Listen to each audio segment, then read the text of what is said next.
خدای افجل که مایز دیگر لکید پیروزن راستی هکانوها افجل که هاد نمونده کرن امون داد بین افجل هاویا منه راستی هدفم جوی شغلی او از وانجل کانی مایز دیگر ضعف کم از همو کچو کرا وانجل کا ببینم و سیویت کم دحما کم اجداره که بیتا کرن دا بتر امکاری بین وانجل کا چیکن و وانجل کام ارزانی بدنا خلقی امز کارسیون ده سالم هاتی نفیداری ما في حالي خواف شغل كر سري خو في شغل كر جلكيد ازديا همو كيزانم بدرون بس هدفا مش في شغلي او زفانجل كا نملاتي ماذا زافكم خودي شغلي ما شغلي ما لا خوجيتكم و تو وقتي استراحة منينا همو زفانجل كا بدر باستكم ما شيء وروج بهجي دقيقة مجالم ها بس وانجل كاس شغلم جارنا ساعة شيء وزراد مصر دروانا وان سيزارو كنت كتشيجي كما فانا أس وانجي جيد كمو نوتي مصر شغلي خو خدي قال كيف عم الشغل مراتي قال كيف عم جيرتي جماعات خد كن مدبيت دعوة وانجي تخو كربونا مدبيت دعوة وان دواتم زيد عيدا المناسبة ديني هموكا ما جهلت خوف جل كيس بيدي تبونا خودش مش دا افتش تدبيرها ما هبو لتقريبا سالة كي من دست بكريا وزنا ساقبو ما شغلي خو قانش نذكر خودي مجاوج دكاناتين هنا تشتاجي من دستي خو شيء كن وفديه وان هناك دازي بيزي وان اي خودي تشت هنا كشانا قار حترين هنا كشانا قار حترين اسكارم روجا كيبيا كيفا بمينم و باس بهيك شي كرنيه وزعلي هردو لي شغلن هكا هردو لي شغلن كرتي امش هكا ازبتني شي بكم زوتر شيكم يا جارنا زبزارو او يتخافتشم مري قالك كيف خاشد بن قالك بجنها تشاو وما بجل كدبر خانات كرين اي ولا مدبي كاچو كورن ما عيبنا كن فانجل كاس خوكن شاغيت تبيني ملات همو جل كيس خواس خوابكن نعيبة تجي كبجل كيس خوابي نعيبة تجي كبجل كيس بي ولا مدبي تختورو اوين ما كاشكو اوين بيش داتشن فانجل كاس خوابكن دا ايدي شافلي بكن خودي استخازم شغلي خوا مازن بكم ومقابلي شغلي مازن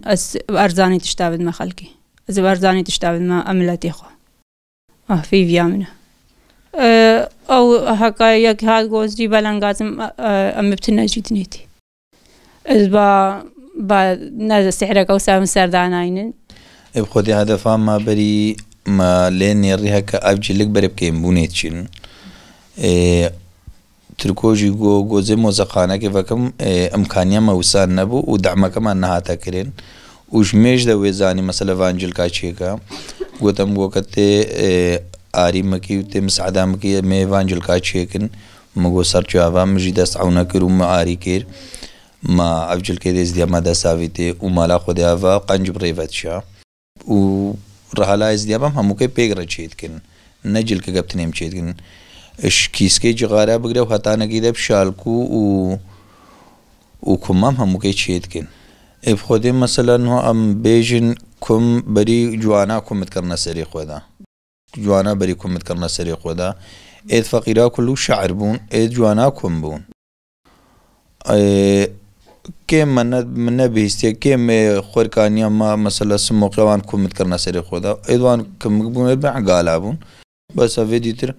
مدفي ازدي مثلا عامه فانجلا استخدام بغنول برخو بكن لغنا عيبي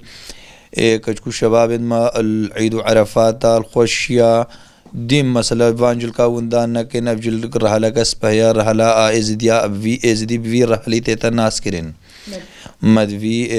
لغنغنا عيبي وهمو دز مثلا هر يگه شالي خود دز بشغل خو او کار خو في شغل نگي توندا كرين کراسو زبونا او خود کے پمبویم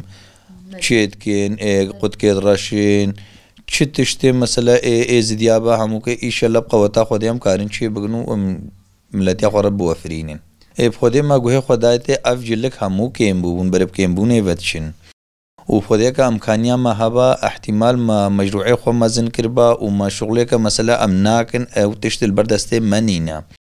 نهۆ مەسەلا گەلک تشت کێم تێدا هەبنجی ئەو تشت بەردەستێ مەنینە مووی تشتی چێ بکەن ئەگەر بەردەستێ ما هەبە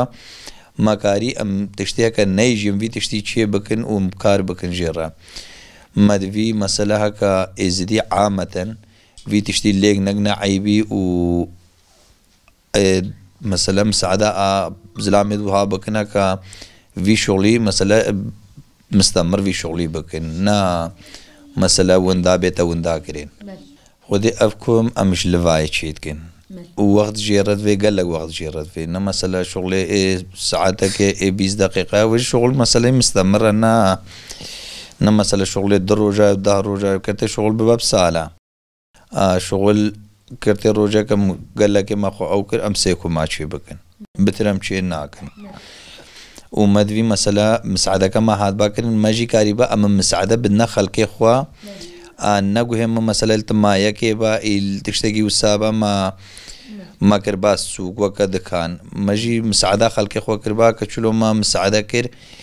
و اما اف د سروي شغلي بير وما اف شغل کا اما کاری ام في شغلي بکن مدوی وسام مثلا مجي مساعدة خلق خو كربها كخلق كيجي كيش ما يرادي با بخودي شغل ابتني الزلامة جيب زحمته مثلا نا شغلي بيجم ايش شالكا ابتني شغلي كراسة ابتني تشن شغل هموكا هكا ما مساعدة يجنك يكش ما هردو قال في شغلي ناي تدر كتو ام هردو بيقرا في شغلي تكن ازي بيجم ما شغلي في كوفيه بور بقى اقلم هفت قاتل سريع كن و شفيا ونزانم قال تشتتيدن او كم كاو اما شغلي وها لازم ازلام مساعدة يك بكن كوفي و تافي شالك تافي قد كيراش كيسكا بشتينا زابونا كراسو زابون و هفتشتموك دزمالا ادستا خود جلكن ما يزديا قالك بيروزن و هيفيام او امد شغلي خو مازن بكن شغلي خو مازن بكن و زوانجلكا زاف چيكم دا زاف كچكا و شبابا ببينو وانجلكا هيچ اشمرا نبوينا مشكلة از 4000 مهنة زارت خو جي خوايدكم و شغلي خو جيدكم سبه هجو داز راد زارت خو جيدكم و تيماستر شغلي خو ولا كرناي ايزدي تركاري ورزميت خو بزين بهر ايزدي كچكاني دا توكا ايزياس دودا و ريورزمي ايزدي بيفهاوين از مساعدة بتك مختلف مثلا بزار وافشا از شغلي مثلا خياتي وانا زدكم وقتها مثلا شغلي مالي فبا مشغول با از في شغليتكم ما كنا شغلي خو بجيكر ازو هردو بيغرا في شغليتكم بخودي تشتي ما فهم كري توك نشانه ازيا دانيا سر ازديا ازدي بتوكين ناسن و ازدي با